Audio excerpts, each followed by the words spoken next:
В годы гражданской войны славные сыны Осетии вели героическую борьбу за советскую власть на родине и за ее пределами.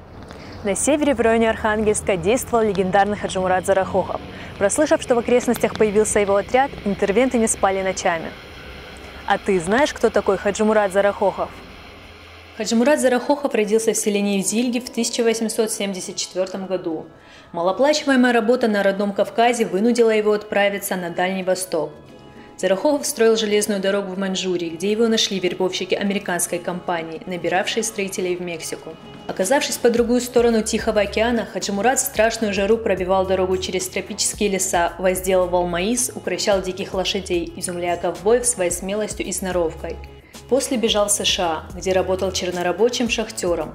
Попытал счастья и на Аляске, но желанного золота там так и не увидел, зато не мог не увидеть другого – кости тысяч золотоискателей, нашедших смерть в суровых землях. Именно тогда Зарахохов решил продиктовать гневное письмо сперва русскому, а потом и всем царям, которые есть на земле. 7 лет скитаний вдали от родины не принесли Хаджимурату ничего, кроме знания жизни. Он возвратился в Осетию таким же бедняком, каким ее покинул. После его возвращения началась Первая мировая война. Зарахохов в составе Кавказской конной, или как ее еще называли, Дикой дивизии, демонстрировал безграничную доблесть и отвагу.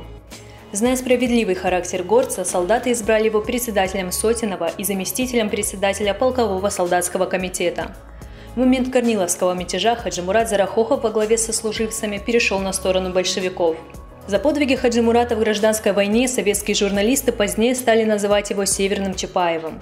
На севере России он воевал не только против белых, но и против высадившихся в Архангельске англо-американских войск. О кавалерийском отряде Зарахохова, врезавшемся в глубокие тылы противника, ходили легенды. Хаджимурат громил штабы интервентов, уводил обозы, а все свои трофеи раздавал бедным. После окончания гражданской войны Зарахохов вернулся в Осетию, где еще долго работал в милиции. За боевые заслуги был удостоен 2 Георгиевских крестов и ордена Красного Знамени.